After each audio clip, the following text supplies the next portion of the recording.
add value to your business, or do you want to just be this administrative person? And often if you look at your talent team and the caliber of talent in your company, they correlate. You could hire the best person for the job if they were in your candidate pool. All these individual employees, one by one, together, their voices all come together to articulate the culture of the company. Everybody measures the cost of hire, but I think the cost per attrition number will be a very important cost factor.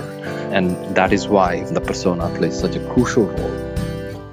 Welcome back, ladies and gentlemen. This is your host, Sean Simmerly of the Hiring on All Cylinders podcast. Before we get too deep into today's episode, I wanted to go ahead and introduce our guest. Joining me today is NN Srinivas. He is the Senior Director of Management Recruitment at Cognizant. NN, welcome to the show. Thank you, Sean. Thank you for having me. Of course. It's been a while since we last connected. In fact, I believe that was back in June at the Recruiting Automation Summit. So really excited to talk with you today as we get close to wrapping up 2018. I'm very excited to be here. Thank you, Sean. Yeah. So, I actually started off, I had a chance to catch an article the other week from Reuters, and it was about AI and about Google specifically. And actually, question for you, NN, do you know the Gmail feature that automatically has started suggesting or predicting words that you might want to type after you start typing a sentence? Mm-hmm. Yeah, yes, I use it extensively. Right? I think it's actually pretty slick. I think maybe a tad spooky for some folks, but I think overall an interesting indication of where AI might be headed. But Google also set some bumpers in place around this AI tool. So a question for you, what do you think happens when you type "I love"? What do you think it predicts? You. Yeah, right? It predicts you, it predicts it. But what about maybe him or her? And one of the interesting things that Google did is they actually removed gendered pronouns from this type ahead feature, which I think is a really fascinating insight into kind of the way AI is shaping and interacting with our lives and business practices. So, NN, I know you and your team at Cognizant are thinking about it too. In fact, you guys just wrapped up an event that you deemed or called Catapult. Can you walk me through what Catapult was and what it really entailed? Catapult, for me, was the coming of age and call to arms for moving talent acquisition away from everything that it has been used to into a new brave world of artificial intelligence, of predictive analytics, of persona-based search, and pretty much unlearning and relearning the new wave of how talent acquisition would look like. And what I mean by that is, many would argue the effectiveness of a resume as an example. Mm-hmm. I think I don't remember the last time I would have sat down and updated my resume. I don't think I will be honest if I said that I read through every resume as the head of recruiting that come my way. I do not, because you zone out after the first 40 seconds. And you look for operative words and your eyes are automatically trained to glaze over the resume for those operative words. And then they start to pop out. So as artificial intelligence and your Gmail example pick up, for me, what is important as this digitalization of talent happens and everybody in the marketplace is after the same kind of talent, from a manufacturing company to Google to services provider like ours, what is going to happen is that I need to find people who will fit, who will have long-term careers here, who will find their roles enriched. They learn something, contribute back, sweeten the pot, etc. So a persona for me is more important than exactly what is on the resume, because there is a certain competency that we will anyway qualify. So persona-based search is going to be a huge role. Artificial intelligence obviously is, you're right, I think, Sean, it's making a big foray. I think if we tapped into the true capability of the technology today, we would probably look at a lot of the recruiting functions going towards automation. Mm-hmm. However, what I am looking at right now as we I think, and it will be an organic process. Is I think a lot of scheduling, a lot of these these operational, day-to-day, repetitive, mundane The jobs minutia, are already going away. We spoke to a product called Olivia from Paradox, and it's funny how I start to assign a gender to Olivia, and you start to develop an attachment as to what she does. So we obviously, there are a lot of case studies coming up in terms of how Amazon learned its lesson with artificial intelligence, and what happened in terms of gender bias with them. So I think these are important case studies. So that we are watchful in terms of how we are introducing the technology, but we have what we call the human in the loop, just to make sure that we are fine.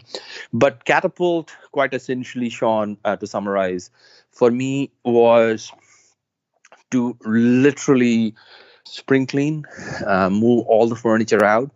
It served me well, and I think it brought us to where we are. But to develop a narrative that will now appeal to a workforce that I need, that I want, and that is going to become even more rare to find, driving up price battles, etc. Catapult quite literally was a call to my team and this talent acquisition organization to catapult into the next level, break all the rules because those rules do not apply, and relook at how we are attracting talent. There's a lot of studies, Sean. There are millennials who are talking about, for them, it is important to see what kind of corporate social responsibilities their firm is going to be invested in. Exactly. Right. So those things never mattered. These things are popping up out of the blue, and my recruiters need to be prejudice-free and have their eyes wide open to make sure that they're relearning, they're reskilling, they're upskilling, and are ready for this kind of a workforce and retain the ability to talk to that kind of a workforce. I love that. I mean, there are a couple things I want to dive into there, NN. I mean, the first is that, a number of different kind of thought leaders in our space commented as Catapult was going on. Actually, Linda Brenner, who's another friend of the Hiring on All Cylinders podcast, was just like, yeah, this is amazing. Like, good on you for getting the entire talent acquisition team to kind of reimagine talent. And I love the idea of spring cleaning. Like, this is the time, right? I mean, how many candidates are going to be responding over a Thanksgiving turkey or a Christmas ham or whatever it might be? And so this is the chance for us all to kind of say, okay, is the process that we have built the right one? And if not, what tools, what processes do we need to implement moving into 2019 to really find success? So I think that's an awesome idea. Is this the first year that Cognizant is doing Catapult? Well, this is the first year of Catapult, yes. And then we did have, last year we called it Reimagine. This year, the theme is more oriented towards what is the message we are trying to drive. And, Sean, one of the things that I've seen is, when I say that we need to change, people assume or draw a conclusion that whatever we used to do was not good or not great. That's not true. That's not accurate. That's not what I mean. What I mean is that worked, and that worked for a certain reality. But the reality today is very different. Right. It's like your surgeon is using the same scalpel from 2005 and you would not like it. Yeah, right? exactly. So I need to change with the times. I need to, yes, there are a lot of things I'm emotionally attached to. But unfortunately, I'm emotionally attached to a quaint object at this point than to a particular concept. And if I do not evolve, quite literally, then I'll be left out. So my evolution has to be constant. And given the industry space I am in, I not just have to keep it constant, but I also have to make sure I'm ahead of the curve. Yeah, for sure. And I think actually going back to what you're talking about personas, I think that in itself it sounds very, very forward thinking. And frankly, I mean, it's what marketing has been doing for a while. But the powerful thing here is that, as we're talking about potential biases that could come into play when we're looking at automation and artificial intelligence, if you, instead of looking solely at, the gender or, specific background, you try to build a persona based off of kind of the psychographic personality types, I think you can actually alleviate, or if not alleviate, actually eliminate the entirety of that bias. So talk to me a little bit more about this idea of using personas in recruiting and sourcing. Yes, sure. So, diversity and inclusion are big, important topics. Eliminating gender bias is very important, very crucial. In fact, now the message is that, more diverse teams do more revenue. And it is true. It's a proven fact. It's a fact backed up by data. But having said that, whenever the presentation from a recruitment organization happens, to the business, it's always prescriptive in nature, and it makes it feel or seem, in my view, in whichever organization that I have been exposed to, whatever case studies or used cases I went through, it has always seemed to me that it is the talent acquisition team's responsibility, and not really the hiring teams are really just consumers because the recruitment team has to check a box.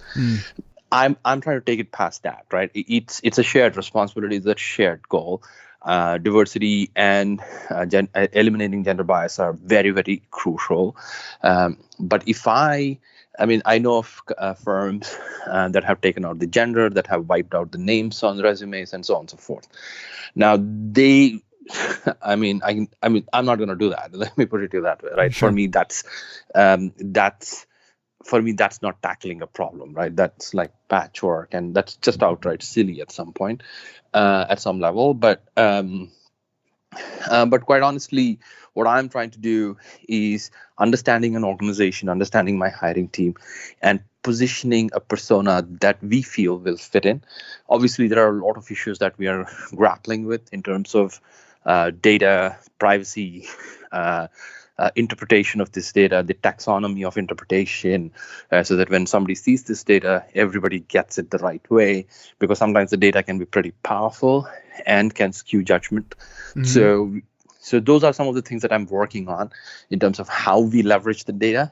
But yes, to at a more basic level, Sean, for me, a persona-based search is gender goes out the window, diversity goes out the window. I don't have to worry about it because now I have made them seamless into my recruitment process. At least that is the overall objective, right? I'm sure as we progress, there are some lessons that we will learn, and we are trying to get ahead of them as fast as we can in terms of what we feel could be some of the loopholes in this. Again, we are breaking new ground. And I'm open to learning.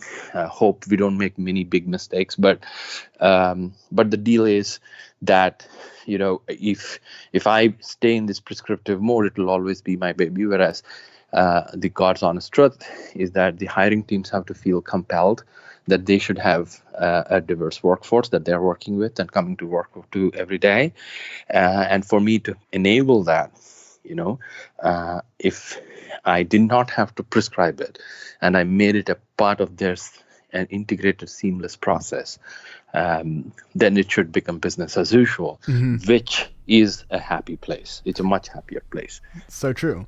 And so I love the fact that you said, that you're open to learning. So I guess a question for me is, after kind of wrapping up Catapult, what do you think you'd do to improve for next year?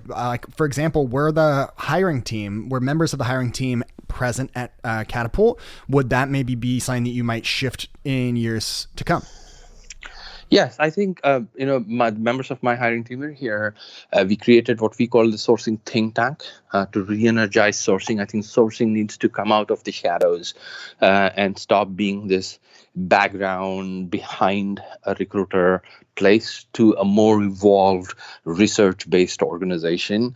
So I created the sourcing think tank, which is basically trying to bring the sources, make the sources energizer bunnies on steroids.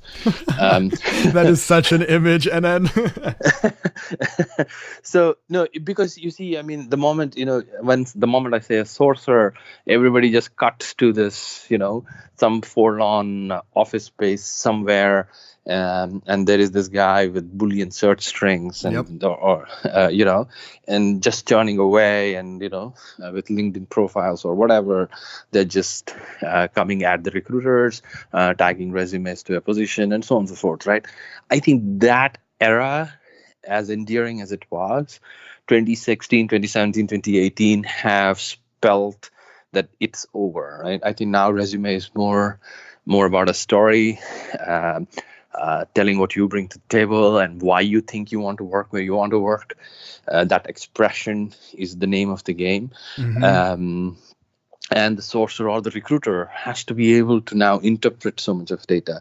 My biggest challenge following Catapult 2019 going into the year 2019 is going to be analytics, getting my measurement, my pace of hiring, all the analytics going the right proper way. My bigger goal will be also ability to deal with data, right? See, this amount and volume of digital data about individuals has never come at us before. And this year, we hired 85,000 people worldwide. Just think about that number for a second, right? 85,000 people worldwide. We will do close to 92,000 people worldwide next year. So these are enormous numbers. These are humongous numbers. I heard somewhere today that we could possibly be the biggest recruiter in the world. Yeah, I mean, 90,000. Yeah. So where are we going to find these people? How do these people look like? Where are they right now? What are they doing? How do we get ahead of the curve? What are the migratory patterns? If I did not have high quality data, I will not get to my people. But at the same time, I will need robust systems and tools and measurement criteria and guardrails to make sure I'm able to deal with this data that's coming at us. Let it be in terms of privacy, let it be in terms of content control and content management and curation, in terms of narratives, in terms of ability to storytell. And that is why, for me, I'm in a hurry, Sean, because if I did not implement all of this and if I was not on the cutting edge of talent acquisition every day, I'd be out of business. Yeah, no, absolutely. I love what you're talking about that, today resumes are more about a story. And I think so many candidates are still of the belief that, okay, I need a cover letter on top of my CV without realizing that you can craft a cover letter without ever entering Google Word, right? You can do that through your Twitter, through your LinkedIn, through your GitHub, through your Facebook, and you can put on this suit of sorts, just like you would when you go into an interview room to shake a hand with the hiring manager. You can don that same suit when you're online kind of portraying yourself to the masses. And that way you get to craft a story so that all the data that's out here, out in the real world is more relevant and then empowers hiring teams, just like Cognizant, one of the 90,000, maybe they get to identify, okay, this is who I really am to people that matter. Correct. Exactly. Right. So every time my talent acquisition team goes out there, we leave an image, we leave an individuality, right? Then again, there are good recruiters and bad recruiters and all of that. So, and for me, from where I am, I need to weave it all into a grand story or a grand symphony so that I not just meet my goals at a more operational level, but I'm also able to set myself up with the least amount of fatigue for 2020. And 2020, there is this completely new age workforce that is coming in. And unfortunately, that workforce are not in the hiring manager spots yet. So there is obviously going to be a disconnect between my hiring managers and the people we are trying to hire. So it's for me to sort of be that bridge and sort of make sure my talent acquisition teams understand that and cater to that and respect that, and not just skirt around it as if the problem never exists, right? So I think that, Sean, will be the goal, so that otherwise 2020, if just imagine, right, if I have a sourcing engine, I make There are recruiters and there are executive recruiters and so on and so forth. It's the same old, right? I don't think I will ever be able to deliver so many people, and I'll always be in escalation hell from one day to the other, right? And that's no way to operate. No, and it sounds like far too familiar of a situation, that escalation in Exactly. hell. I mean, so many organizations are kind of reactive, and it's difficult to be able to pause everything, right, and get everyone together and say, what do we have to do?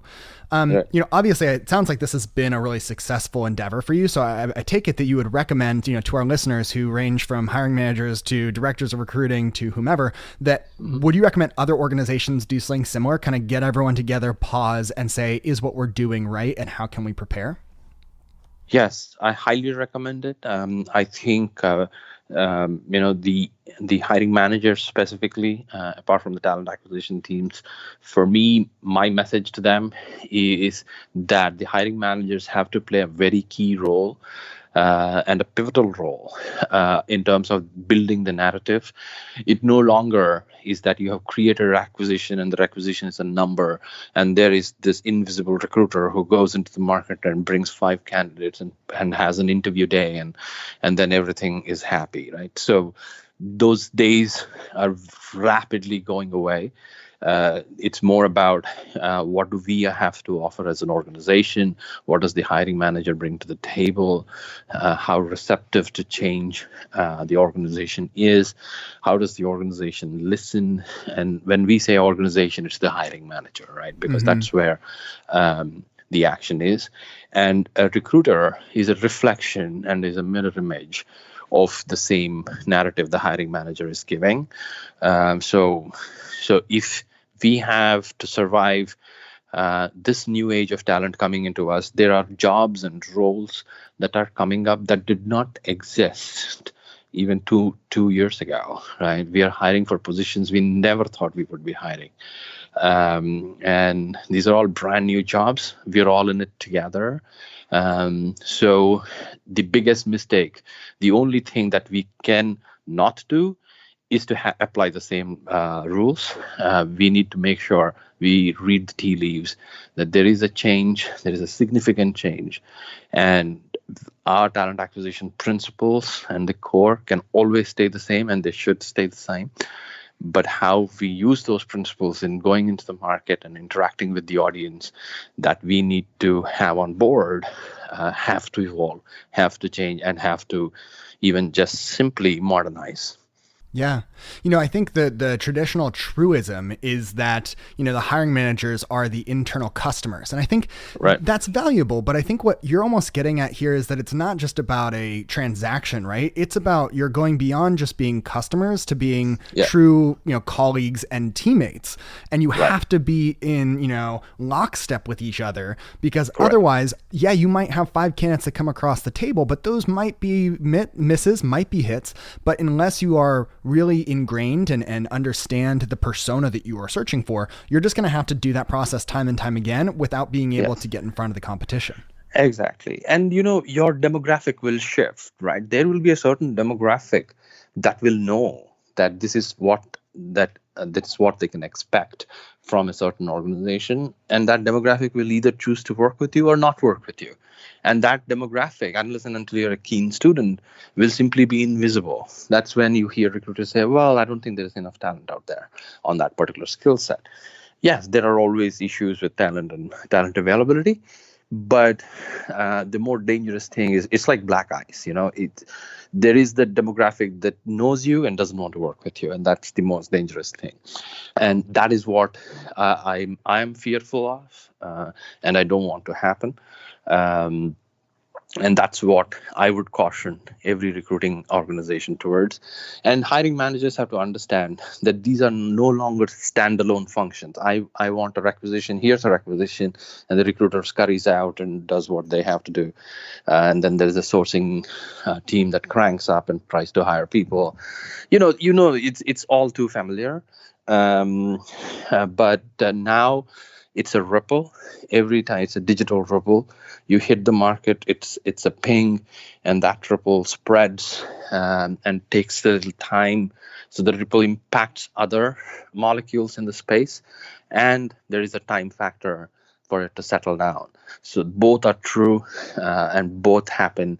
So the hiring managers have to be acutely aware of the experience we are delivering. And I think this era of how we do conduct talent acquisition and how talent acquisition will look like is all about experiences. The organization that is able to provide better experiences is the organization that will win.